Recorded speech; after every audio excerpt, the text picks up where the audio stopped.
welcome to Nat Cat's Bookish Cafe. I am here to start my week 3 Orilium vlog.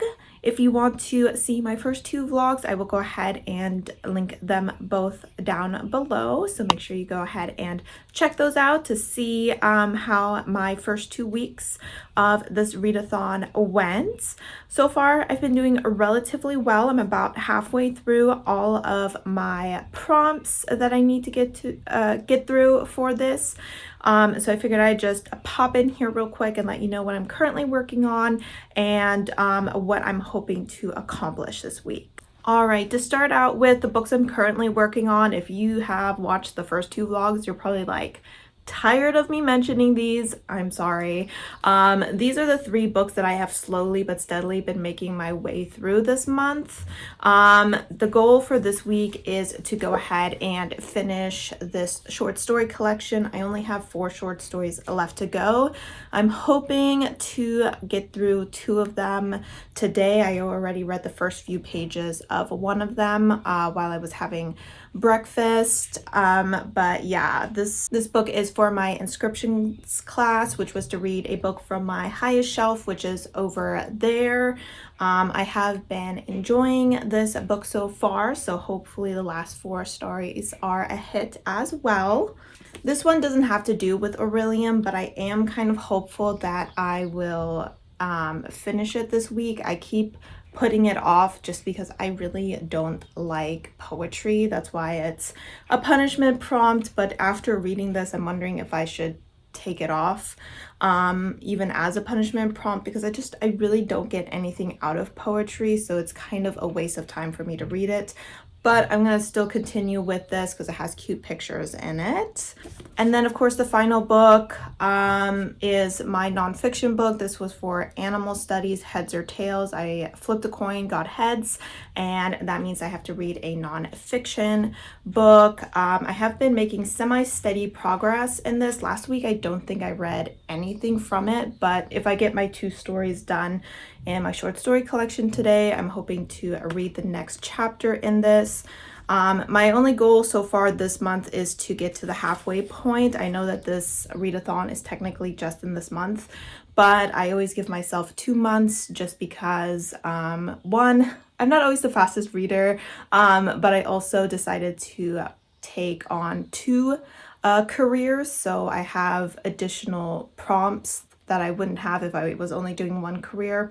Plus with my nonfiction, I always give myself 2 months to read them just so that I can really absorb all the information without feeling like I am rushing.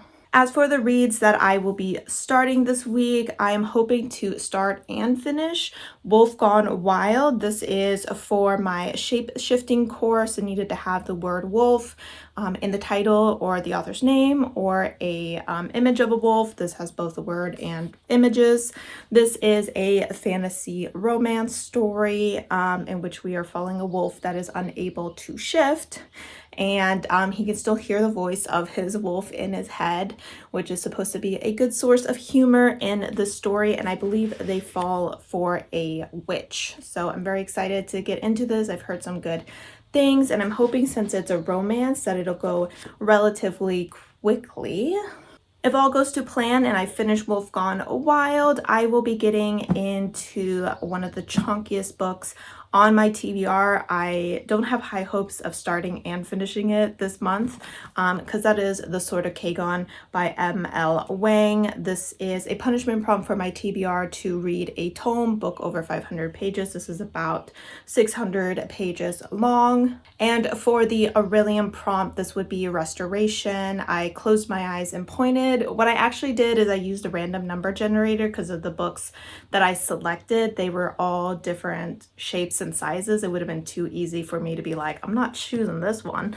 But you know, the random number generator chose this book for me, so I am definitely gonna try to get to that. I'm hoping that this is a relatively fast-paced book because it is a standalone fantasy. I don't think that the author could really afford to be slow if they have multiple characters, world building, and plot and everything going on. So I'm hoping that even though it's long, it'll be a relatively quick read. All right, guys, I'm gonna go ahead and film my wrap up and I will check in with you guys later. Hey, I am back already. I'm not sure if I mentioned the audiobook that I was currently working on. I feel like I didn't because I was just talking about it in my future plans in my wrap up video. And I was like, I don't think I talked about that. But I did start Pandora's Jar this morning by Natalie Haynes. I listened to about the first hour of that. And so far, I am definitely very intrigued by this story. In just that first hour, I've already learned so much about Pandora. And I know that this book, I think, goes through a few stories, so I'm definitely always interested in learning more about the Greek stories, especially when it's told from a more feminist point of view. So this so far seems like it's a very well researched book, and I am excited to continue with it.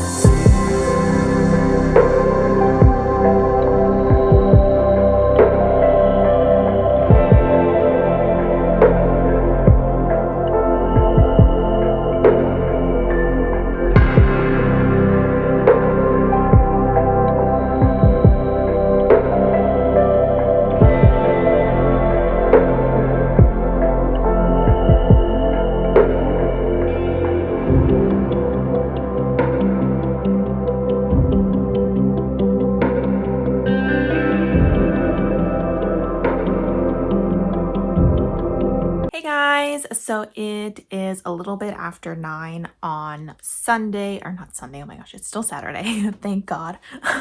But I just wanted to quickly pop in and let you know how my day went.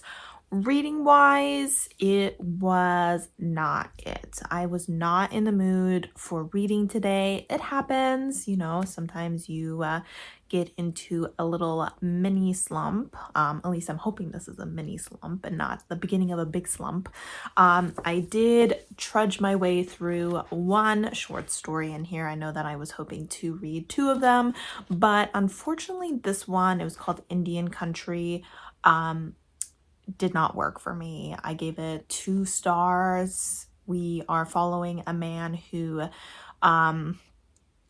was going to another Indian reservation to ask a woman to marry him, and when he got there, he found out that the day before she had left to Arizona with her husband, who just kind of like showed up and was like, hey, I still love you, and she was like, oh, I still love you, and so they just got married. And so this guy's now, you know, far away from home, kind of like, what? But in that area, an old friend of his lives, so he meets up with his old friend, and they actually go with her girlfriend to meet their parents, who are not happy that their daughter is a lesbian. I thought that this story didn't really capture my attention. I didn't really like our main character. I didn't think he was a very interesting or likable dude. And I also thought that there was just too much use of like vulgar language. Also, they used the F word for queer people in this, which I do not like to read. For obvious reasons. So this story just didn't work for me. So after that, I just wasn't incentivized to read the next story, but I will go ahead and try to read it tomorrow along with my nonfiction chapter, because I didn't get to that either.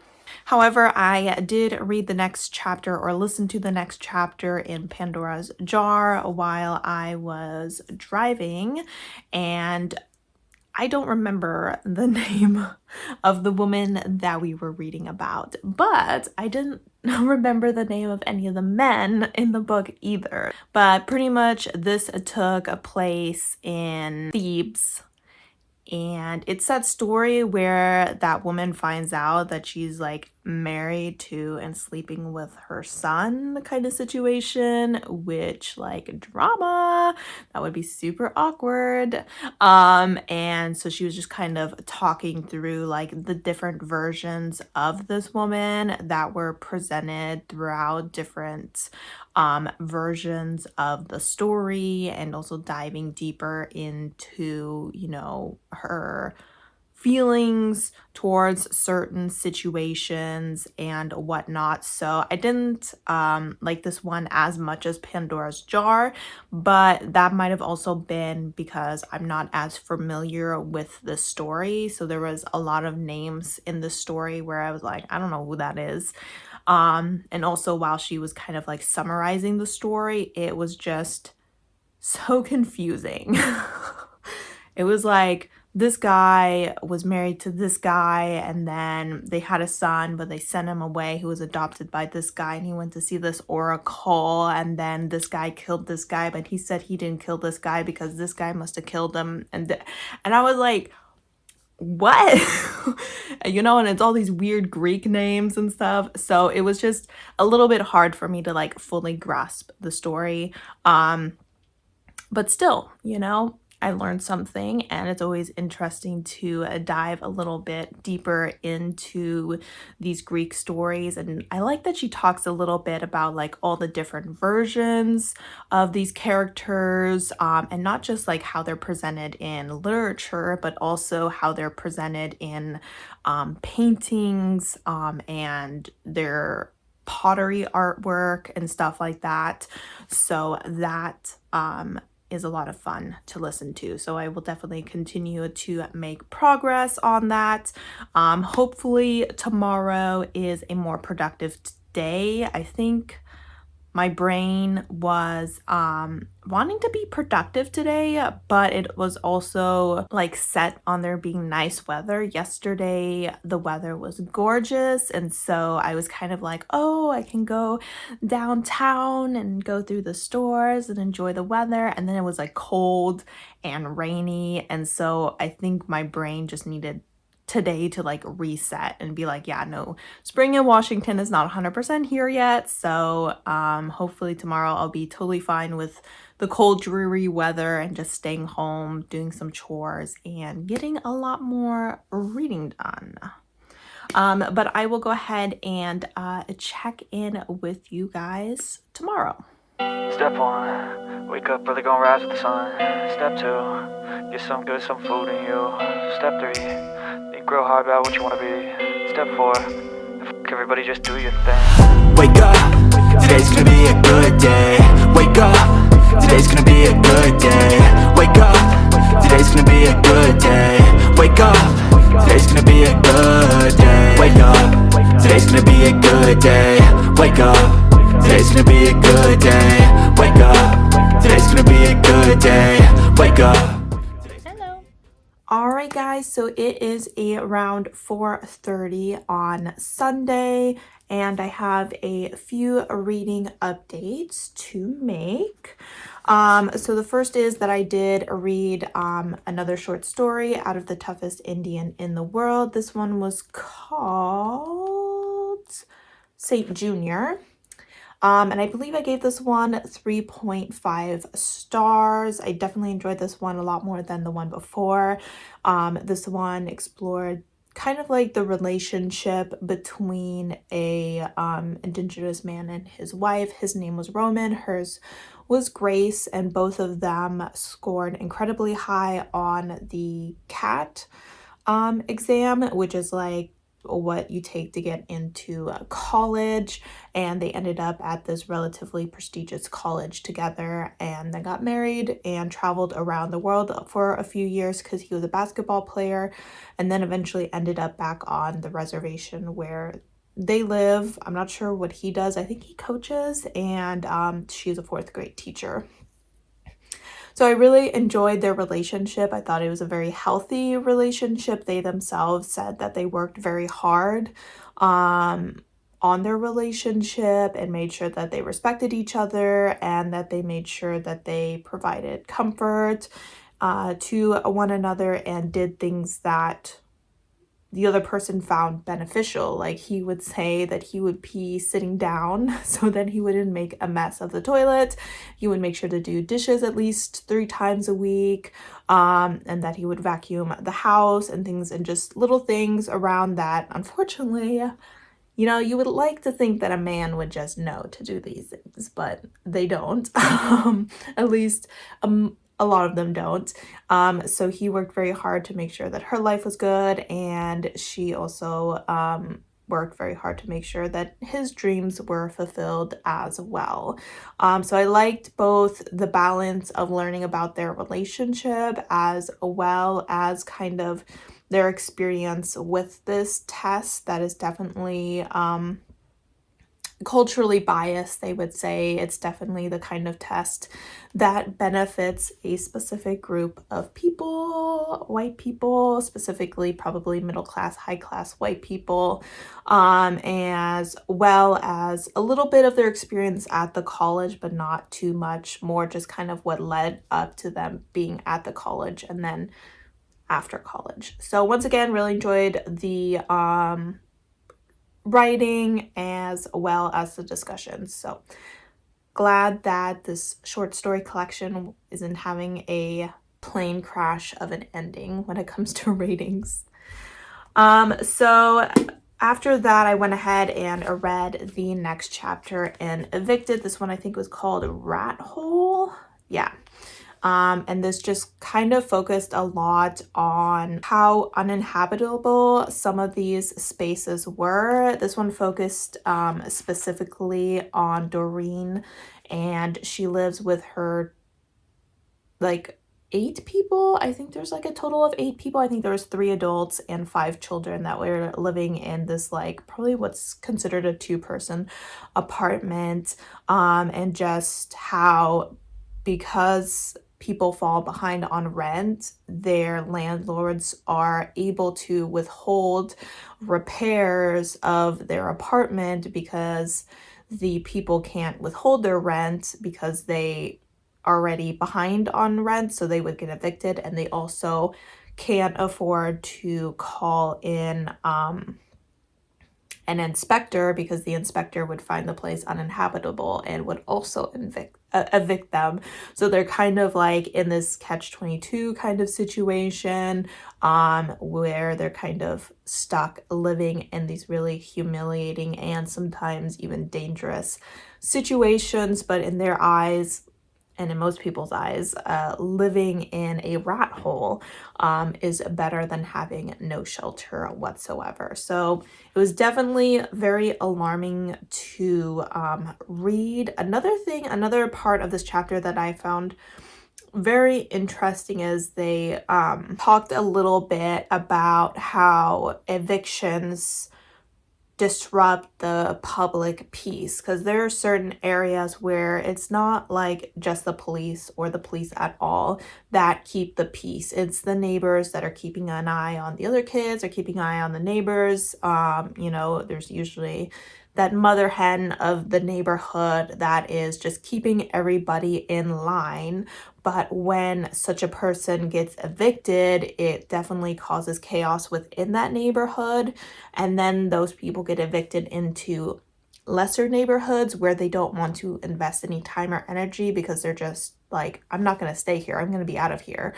So then they don't, you know, bring peace or, you know, self-police that new neighborhood either. And that causes disruption within the neighborhood that they then move into, which they then called, I think, the perpetual slum, because these people constantly being moved around are not able to form a community that can really protect itself and bring itself up. So that's not something that I ever considered, but as soon as they mentioned it, I was like, oh yeah, that makes a lot of sense. How constantly moving people away and kind of breaking apart and reforming communities over and over again can be really harmful. So there's definitely a lot of interesting topics within this book, and also the more that I'm reading it, the more I'm disliking landlords. Like, I've never had experience with landlords because I've always lived with my parents, and they're pretty good landlords. I mean, I never had a fondness for them because just in general, I know that they definitely take advantage of their tenants. But reading this definitely is opening my eyes to some pretty nasty tactics that they use to get more money, I guess you could say. I mean, at the end of this, our landlord that we were previously following, she mentioned that her most uninhabitable properties are actually her most profitable because the people that live there are desperate not to leave, so they keep paying the rent, but because they're always just like a little bit behind, she doesn't need to spend any money on repairs there. So that's a pretty shitty thing to do, you know, just in case you didn't know. I would like to think that all my wonderful followers already know that and are decent human beings. But yeah, so definitely still enjoying this read. Now, before I forget, because I keep forgetting to talk about my audiobook for some reason, I did listen to another 2 chapters of Pandora's Jar. This one followed Helen of Troy, and then the other chapter followed Medusa. As far as Medusa goes at this point, I'm pretty familiar with the feminized version of her story. Pretty familiar with the fact that it's terrible that she was punished after being raped, and then as she kind of receded from society so that she wouldn't hurt anyone, people hunted her down, killed her, and then used her head to kill other people, which, you know, it's a pretty tragic story, which, you know, Greek stories often are. But yeah, her story I was definitely already familiar with. Helen's story definitely intrigued me because I myself am guilty of not liking her. I have never been a huge fan of Helen, but I definitely learned a lot about her story that I never knew before, and definitely have a much better understanding of who she is and what her situation is. So definitely glad that that opened my eyes a little bit. I think beforehand I was only kind of familiar with the version of the woman who ran away with her husband, and then a 10-year war started and thousands of people died, and you know, other women were killed, raped, and enslaved because of it and because of her. But like, if you think about it, like, one woman being responsible for all of that just logically doesn't make a lot of sense. So she definitely very much is a scapegoat. Another thing that added to my dislike of her is the Song of Achilles. Song of Achilles definitely doesn't villainize her, but at the same time, she is partially the reason for the Trojan War, and my son, my love, Patroclus, dies in that war. So I was angry at a lot of people in that war, and a lot of anger did go towards Helen. But the story definitely opened my eyes a little bit more to, you know, the complexities of her story and just how deep her innocence could run, because there are definitely some stories that are like, she wasn't even in Troy. She wasn't even there. And I was like, oh, damn. Okay. But yeah, so that was very interesting. Still really enjoying that. I'm about 38% through the audiobook at this point.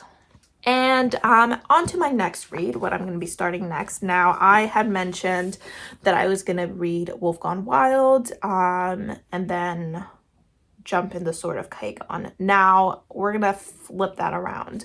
Earlier today, I went ahead and booked a ticket for the train to Seattle to hang out with my sister. Now, that means that I'm going to be walking around Seattle carrying one of these books in my bag. Which book would you rather carry around? Yeah, so I'm hoping that next weekend I will be getting to this book and can read it on the train ride up and just, you know, plop it into my handbag and carry it around. So that means that now I will be starting the Sword of Kagon and hopefully finishing it by next Sunday. We'll see how that goes. We're going to be starting with this chonker first.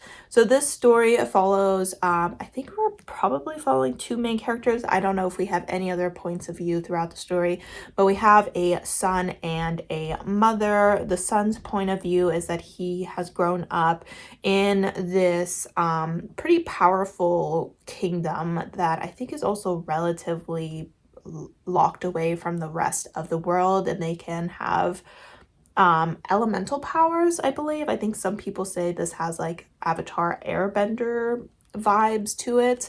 And one day he comes across someone from outside of his kingdom and starts learning that maybe everything that he has been taught isn't 100% true. We also follow his mother, who used to be a very powerful warrior, but has laid down her sword to be a wife and a mother.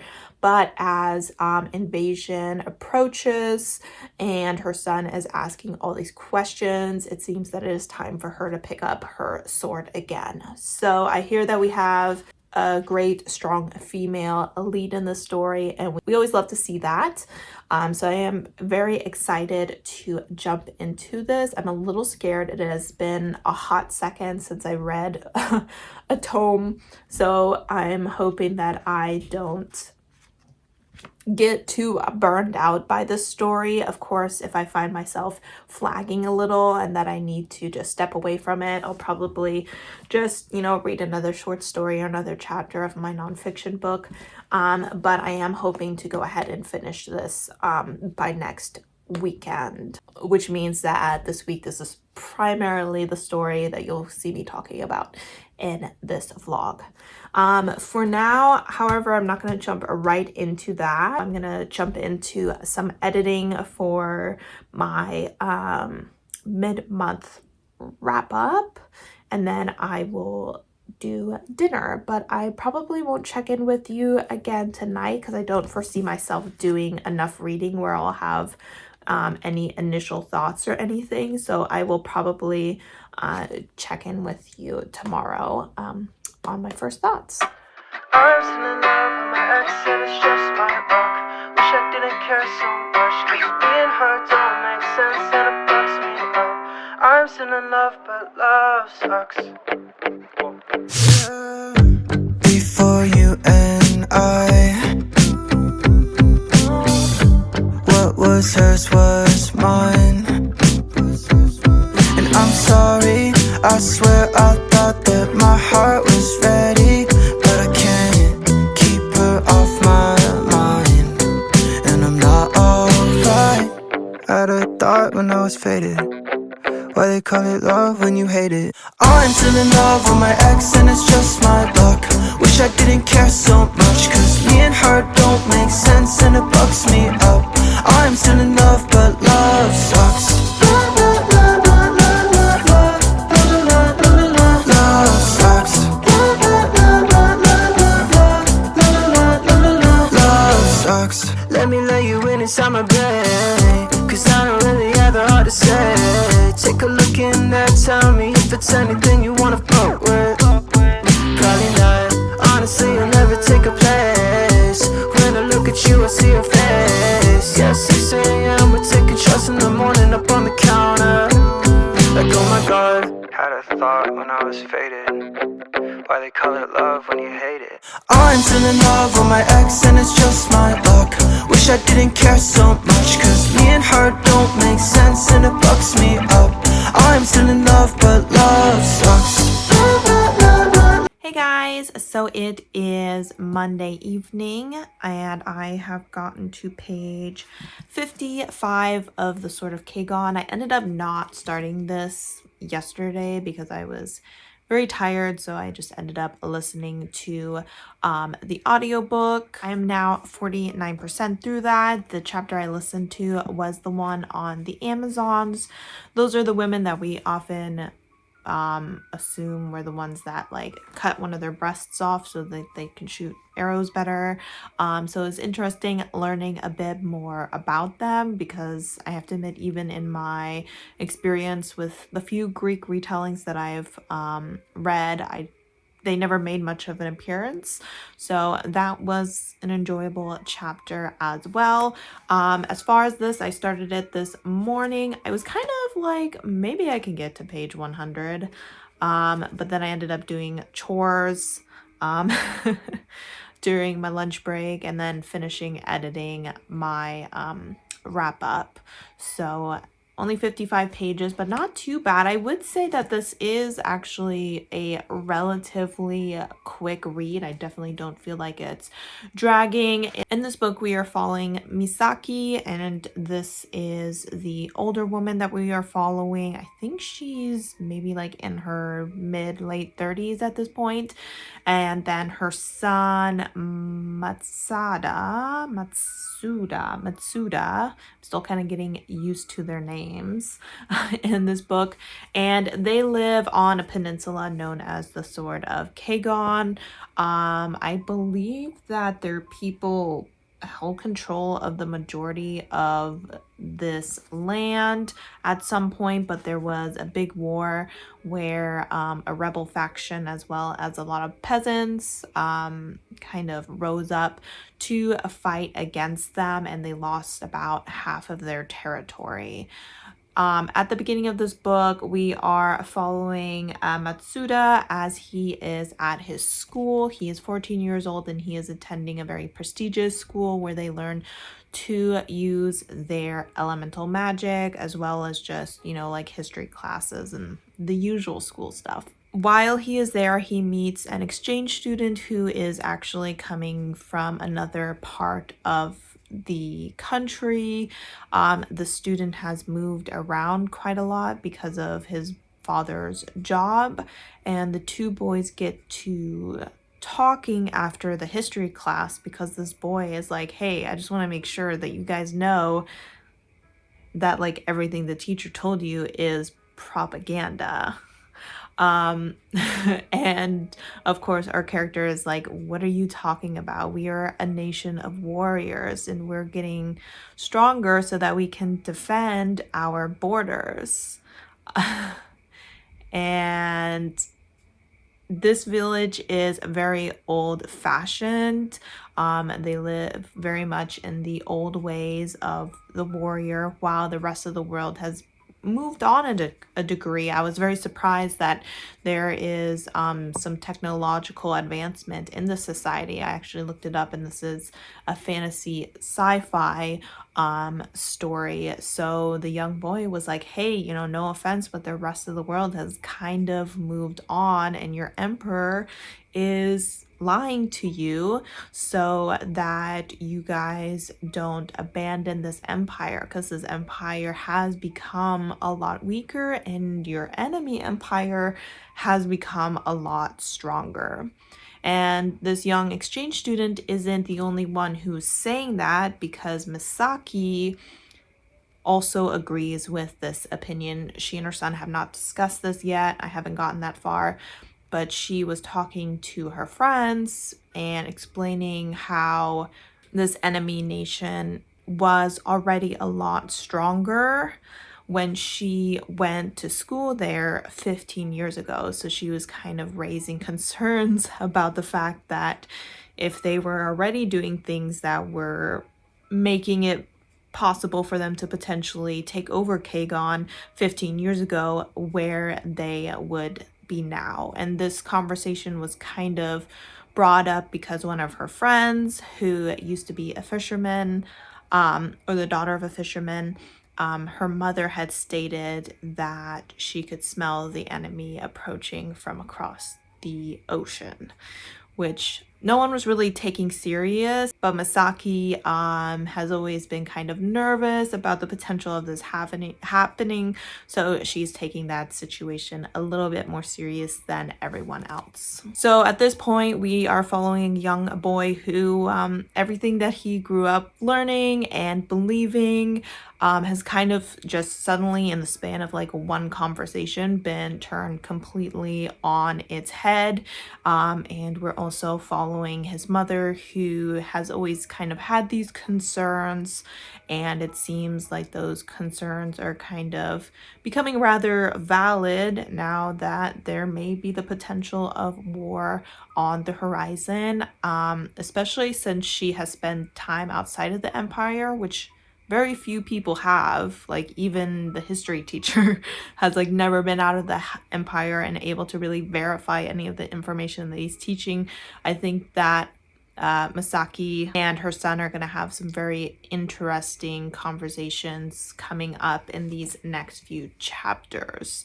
At least I'm hoping so. This unfortunately is a very misogynistic society. Women are definitely looked down on, and Misaki is the mother of 4 sons, and so does not unfortunately have too much say in the people that her children become. She's married to a very cold man who's not a very good husband and not a very good father either. He hasn't really made an appearance yet, but so far I don't like him.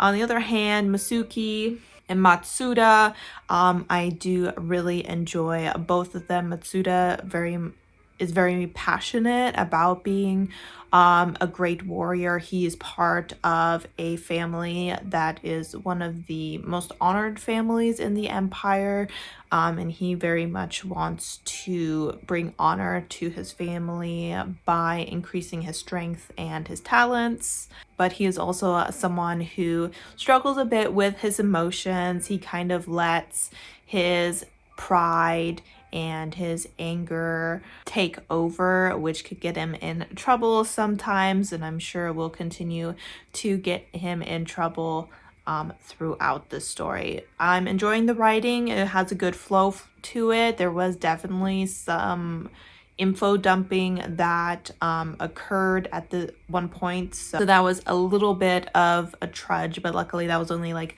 a few pages.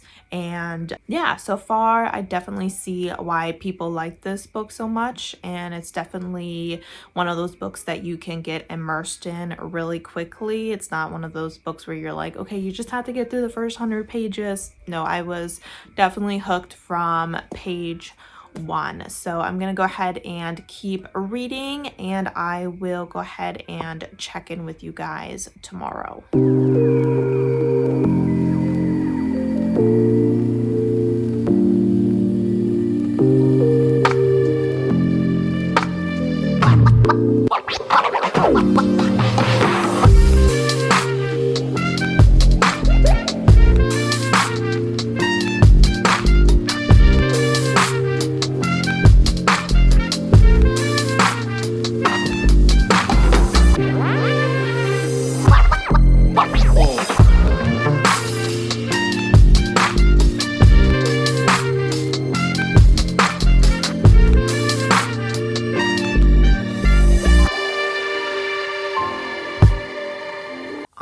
Guys, so I'm about to log back into work after my lunch break here on Tuesday, but I wanted to do a quick reading update. We do have some people working on the siding of our house, so if you hear any loud banging noises, I apologize in advance. Let me just scooch a little bit here. I listened to another chapter from Pandora's Jar while I was making lunch, eating lunch, and doing dishes. This one was on Agamemnon's wife, and I did enjoy that story. This was one of those stories again where I felt like there was a lot of players, and it got a little bit confusing at some parts of it, but I hate Agamemnon, however you say his name. So I was more than happy to listen about how he died. So yeah, that was a good time. Still enjoying that. I think I'm at 59%, so I'm officially over the 50% mark of that audiobook. As far as The Sword of Kagon goes, I have reached chapter 6, page 98, so almost at the 100-page mark.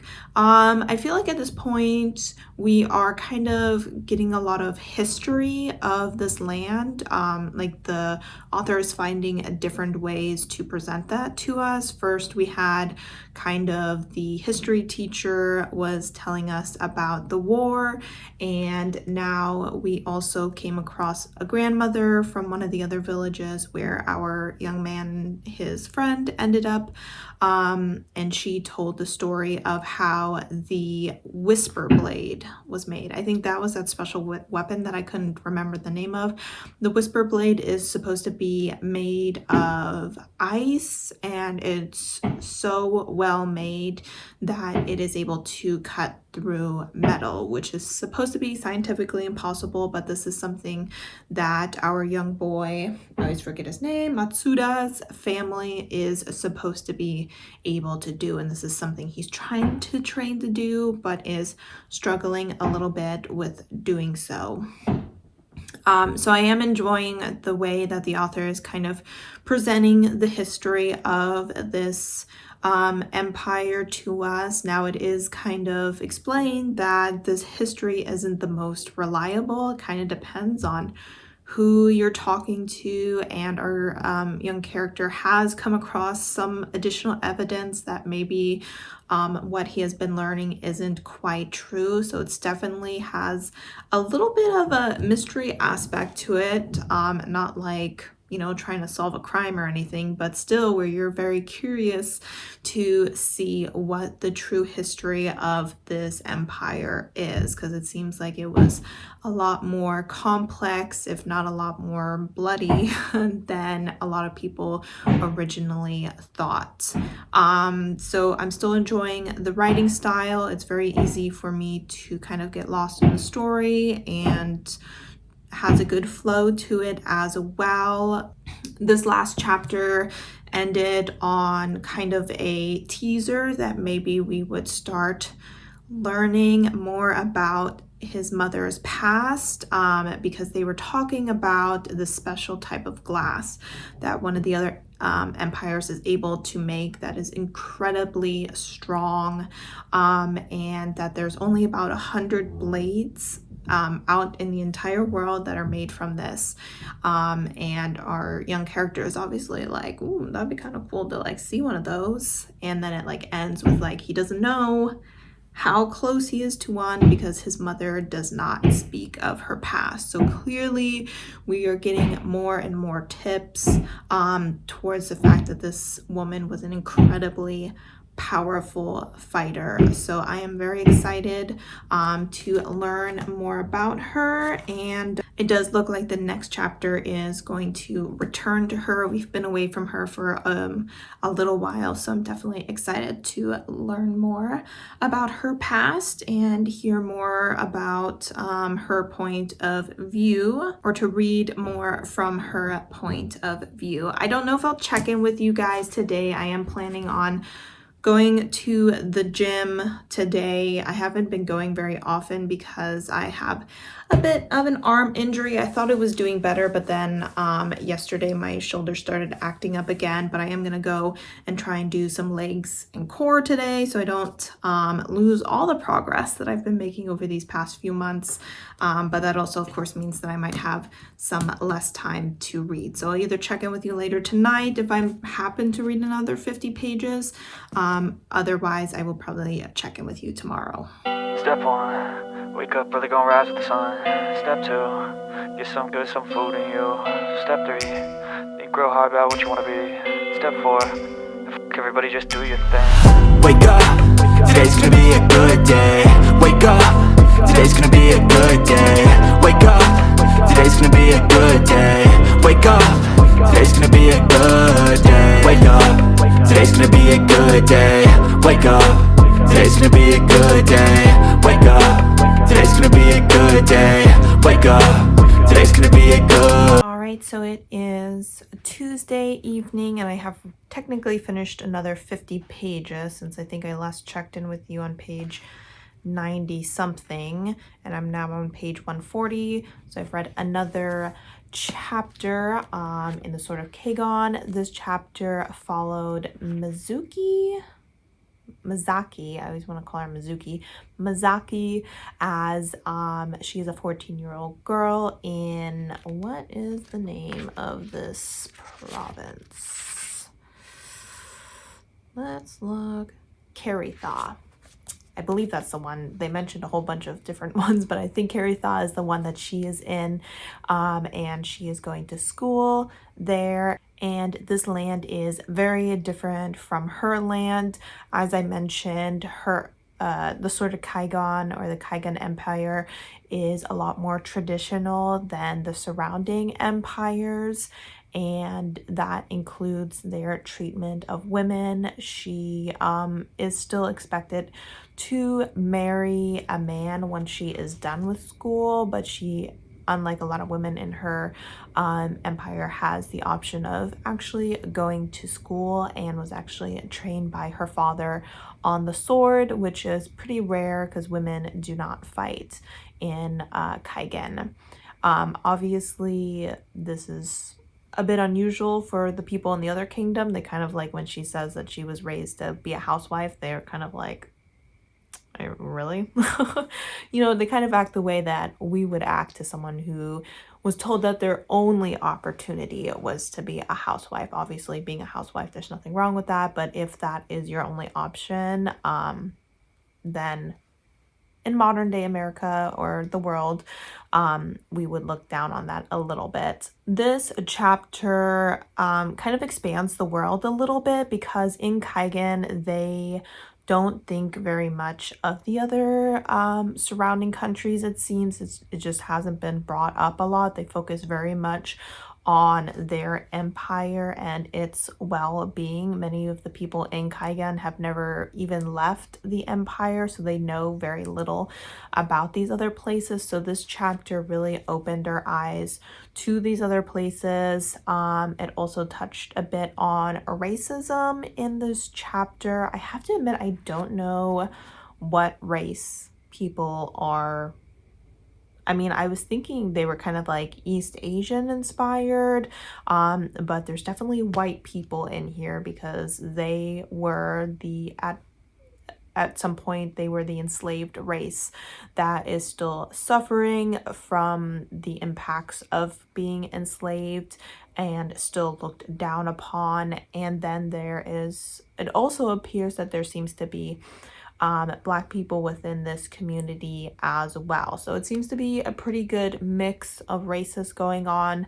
In this chapter, we see that she's not only going to school and learning how to fight, but she is also part of a small vigilante group that goes into the slums and takes out people who are killing other people. Now, they do not kill these people. They kind of knock them out and inform the police of their location so that they can be arrested. In fact, it's a very big deal for this organization, this vigilante group, to not kill anyone, which our character struggles a little bit, because she definitely comes from a society where it is considered the honorable thing to do to kill someone who has harmed others. So it was definitely interesting to see her point of view compared to her friends' point of view. It was also interesting learning about all the different cultures, the slums. We got to learn a little bit more about the people that don't have any powers.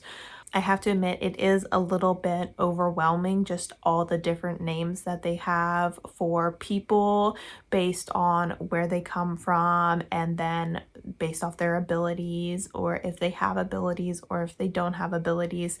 So there's definitely a lot of terminology in here that can easily get kind of mixed up in your head. But I do think that the author's doing a pretty good job of just distributing the information naturally throughout the story, so it doesn't feel So it just feels a little easier to absorb the information because it has value to the plot at the time, so your brain holds on to it. So still really enjoying the story.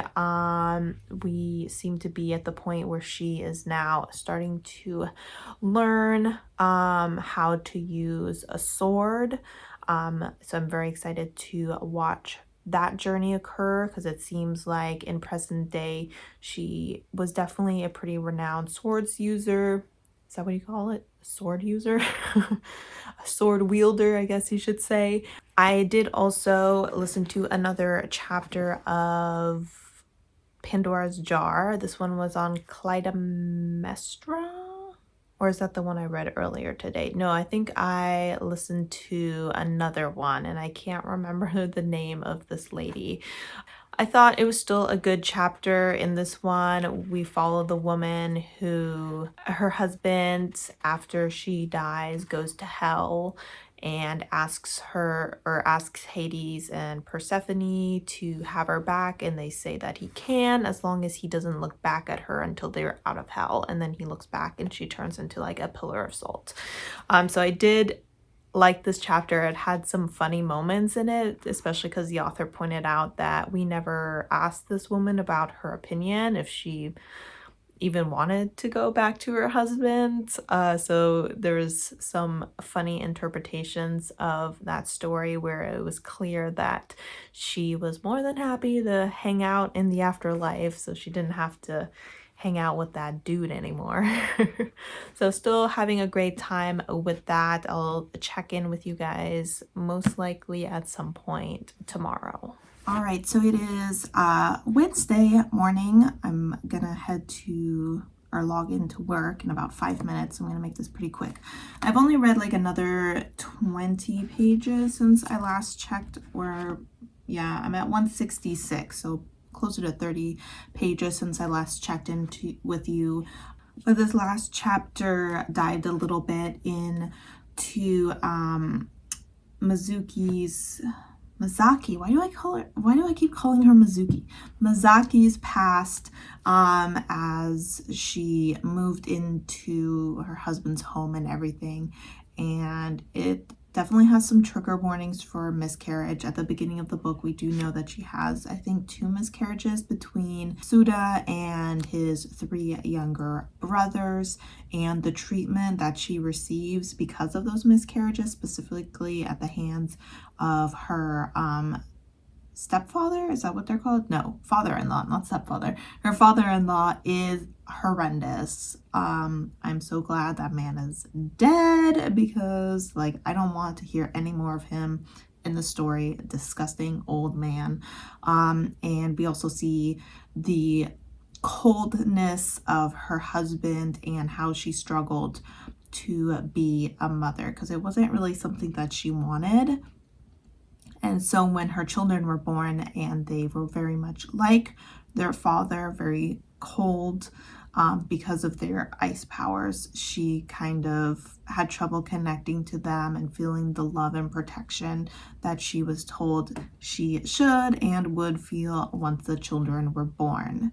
But we also see in the present day, as she's with her newest son, her 4th son, as well as when Matsuda comes to her with questions about what this foreigner or this exchange student had told him. And I think she's starting to see her sons a little bit in a different light, that maybe they don't take after their father as much as they thought, that they have a little bit of that more playful side to them that comes from her. And it seems like it's giving her some hope for her sons, because their father is definitely not the kind of person that you want to aim to be. He's definitely very distant. He's definitely not much of a father figure. He showed very little interest in his children when they were younger. He's kind of like, I'm not going to waste my time on these kids. Once they show the potential to be great warriors, then I'll step in and start training them and take all the credit for it kind of situation. While Masaki, she very much observes her children and sees what they need and steps in, and is honestly the one that has brought them to the level that they are at, which has made them such great warriors. So the more that we learn about her and even her sons, the more that we see that a lot of their strengths comes from her more so than from their father. So very interesting chapter, very heart-wrenching chapter. So trigger warnings for miscarriage and mistreatment of people who have miscarriages, and definitely a lot of misogyny going on in this chapter. So just wanted to check in real quick and update you on that, and I will check in with you later. I think it's starting. I think that war is inevitable at this point, and I think it might have already started, and that the government is covering it up, which I feel is a really dumb thing for them to do. But they're talking about like these storms that are hitting some of the coastal towns, but they're not letting any cameras in, and they're saying that the military is taking care of it. And Masaki just got a letter from her brother suggesting that she leaves the coast and heads to the capital to avoid the storm. And I'm like, these guys got bombed, didn't they? I don't know, maybe I'm just being paranoid, but I feel like I think they might be under attack. So we'll see.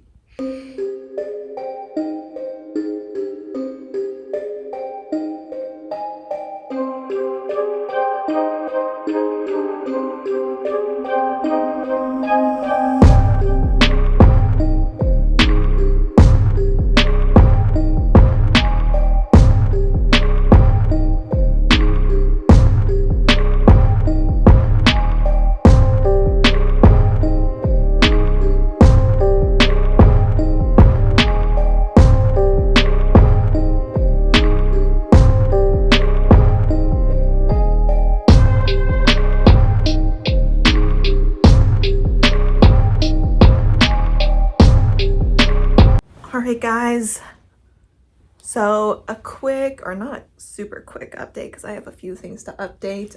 First, as you can see from my reaction, I just finished chapter 11. I'm on page 234, and I believe we have had the arrival of war on our characters' front steps. So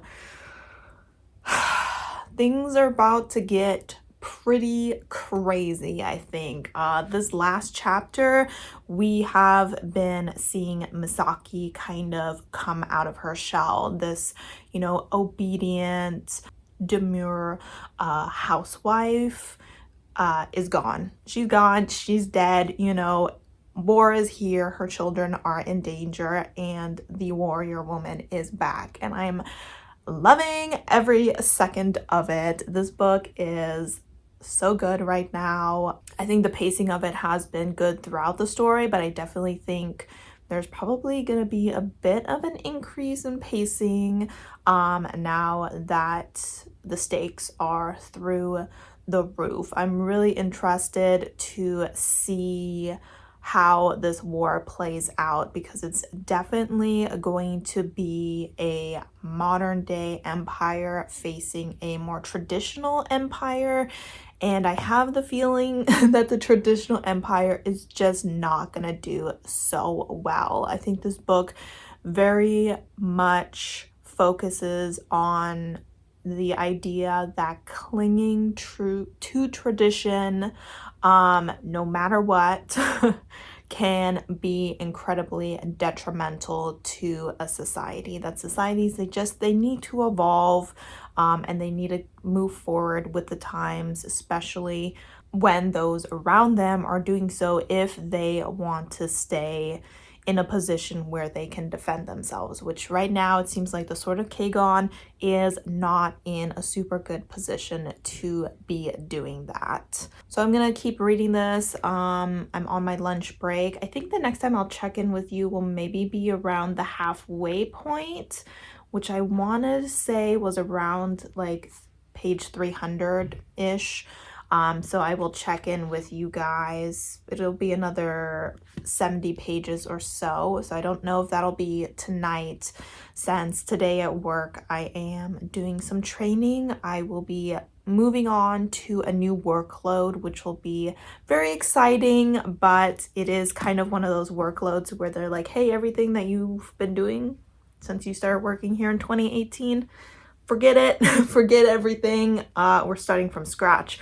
So even though I'm in the same position technically, I'm pretty much like a newbie. I'm like a new worker there, pretty much. New systems, new processes, new procedures and everything, which is super exciting because I'll be working with a population that I'm hoping to work with more in the future.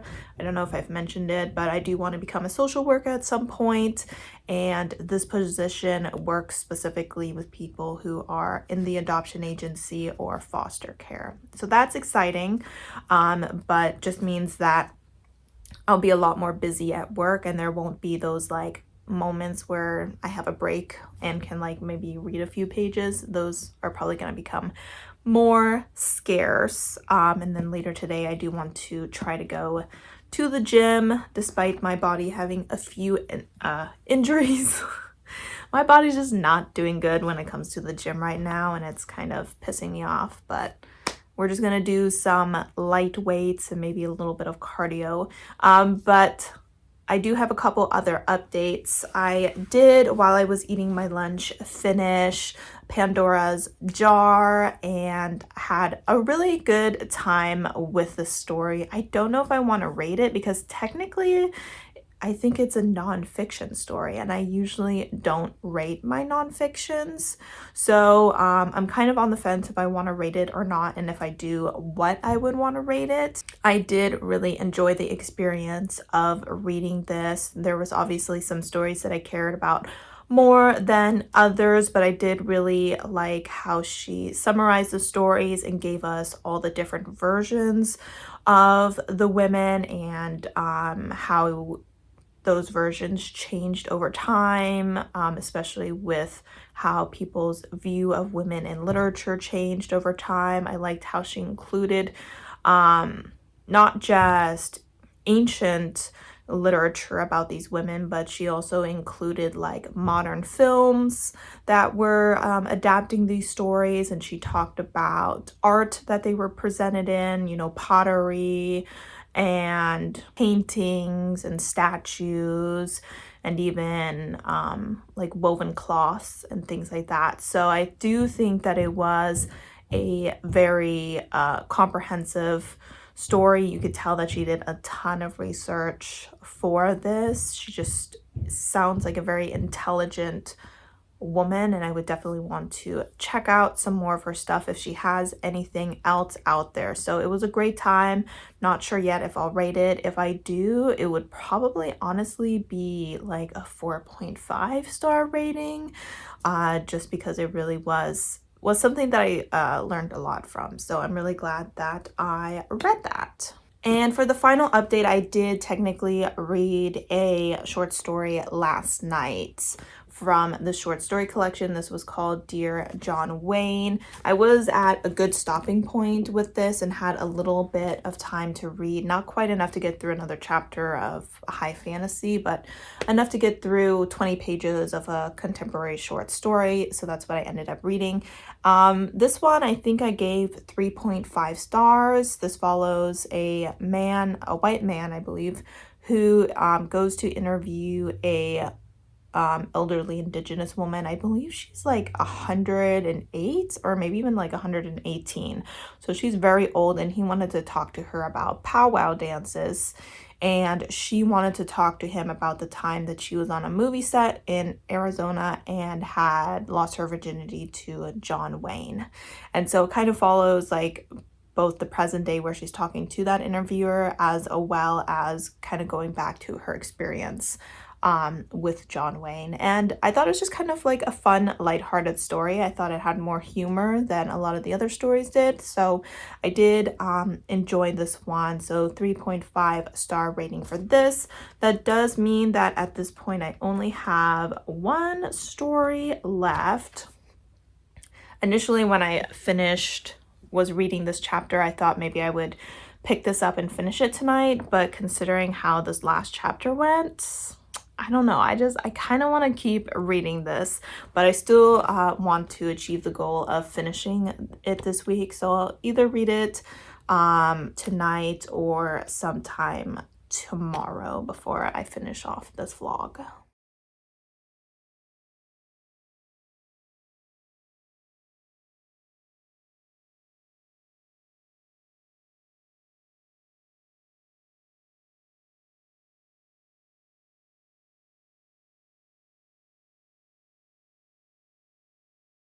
All right, guys, so it is Friday. I am on my lunch break. There are people still working on our house, and in fact, there's like a guy working like right there. So hopefully he doesn't look into the house and just sees me talking to myself, because that would be kind of awkward. But I did just read the final story for the toughest Indian in the world. This one was called, I forget, One Good Man. This one I gave 3 stars. It was decent. It wasn't anything spectacular or mind-blowing. It was just an enjoyable, chill story about a guy who was taking care of his father pretty much in his final moments. His father has, I guess, diabetes and lost his feet. They had to be amputated and is now in a wheelchair.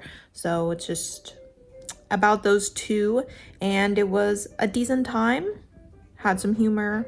Once again, enjoyed the writing. The characters were likable. So that is good. I have not gotten my average rating for this book, so let me actually check that right now. The angle of this video might change in just a moment. All right, so the average rating came out to a 3.44, so pretty much the average rating for this book is a 3.5, so that is what I will be giving it. I will definitely be checking out more work from this author, because I did enjoy his characters and writing throughout the majority of his work, especially if he does any more dystopian works. I have to admit, I think Indian Killer is the full novel that I have from him, and I do not know what kind of book that is. Based off the title, you would think it was maybe some sort of like mystery thriller situation, but I'm not sure. But we'll definitely be checking out more work, and glad that I picked up this book this month. So that book fulfilled Inscription. Let me meander you over here so I can use my right hand.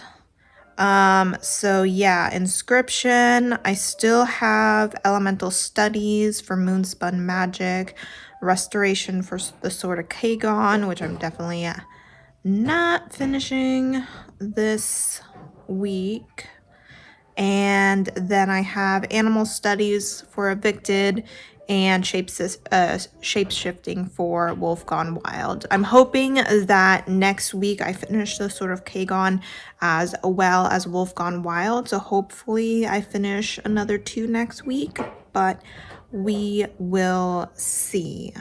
I will probably check in with you later tonight to finish off this vlog, and yeah, that'll be it. Let it be known that I just drove 30 minutes to the library to find out they are closed. So good thing gas is cheap.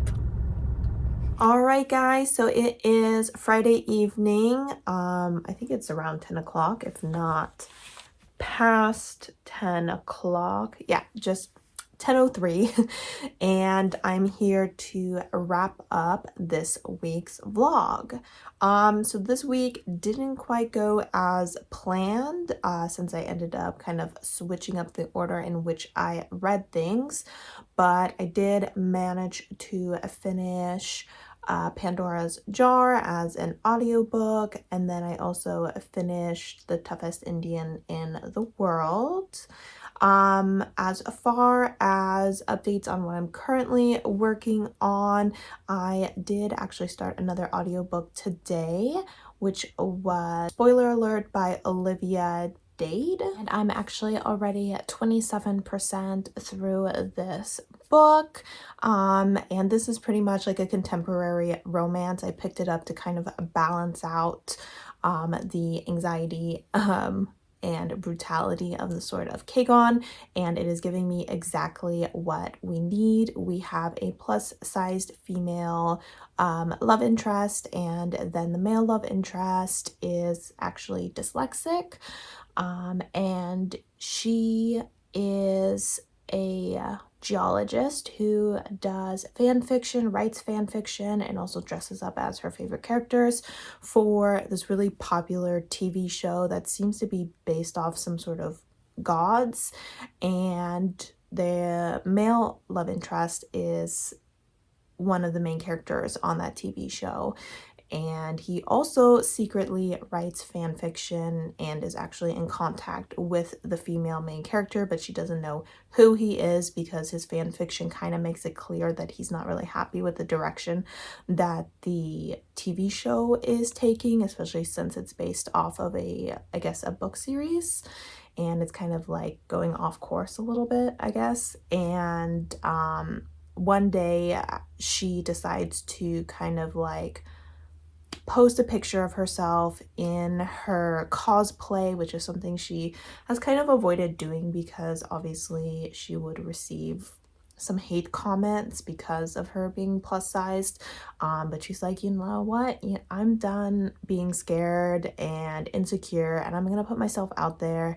And I know that the people that matter are gonna love me and all that jazz. And she does it, and obviously she gets a lot of hate for it by some terrible people, and one of them tags our man in this photo and is like, oh my god, look at this cow. And he's like, fuck you. She's beautiful, and you know, hey, if you're ever in the area, let's grab dinner. And so they end up going on this date and they connect. So that is where I'm at. I'm 27% through that already, and I am just loving it.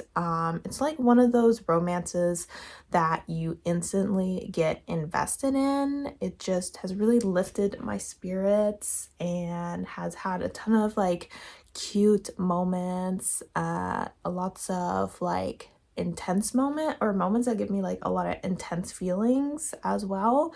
So far really loving that. So check out next week's vlog for my final thoughts on that book, as well as this book, because I did just officially finish chapter 15. I'm on page 310, which is 4 pages past the halfway point. So I did get to the halfway point in this book, and I am absolutely loving it. These last few chapters have been pretty brutal. They have been battle scenes, and this author really knows how to write a battle scene. It is so well written, so intense. I really enjoy the balance of the use of weapons as well as their elemental powers. Misaki, I have to say, her scene was definitely my favorite. As she said herself, thank God she's a monster. She is totally unhinged at this point. But you know what? When you're outnumbered, you gotta play dirty sometimes.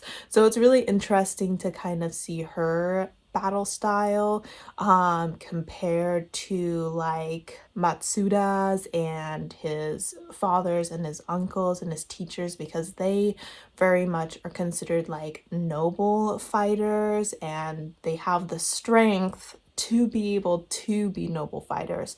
But she herself is an older woman who has not trained for many years because she's been a housewife, and even when she was at her most powerful, she was still, you know, slighter in stature and just not quite as powerful. And so if she wanted to survive, she had to take out her claws and play a little dirty. And I personally think there's nothing wrong with that. So these battle scenes have been incredible. So highly recommend if you enjoy fight scenes. I personally have not read many, so it's not as if I can like compare it or anything, but still I am very, very impressed. I kind of don't want to put the book down right now, but I do have a lot of things that I need to do tomorrow, and I want to make sure that I'm not half asleep because I stayed up too late. So that is going to be the end of this vlog. Thank you guys for sticking around. I know I did a lot of talking. Yeah, I just finished editing this vlog, other than this clip, which I will just need to plop in there. But yeah, I talk a lot, so I apologize for that. But yeah, no, definitely check out next week's vlog. I think it will be fun, especially since on Sunday I'm going up to Seattle. Right now it's saying that it's gonna rain, but it will hopefully still be at least a slight change in my usual activities that you often see me doing in vlogs. Alright guys, thank you as always for supporting my channel by watching my videos, and I hope to see you next time. Bye!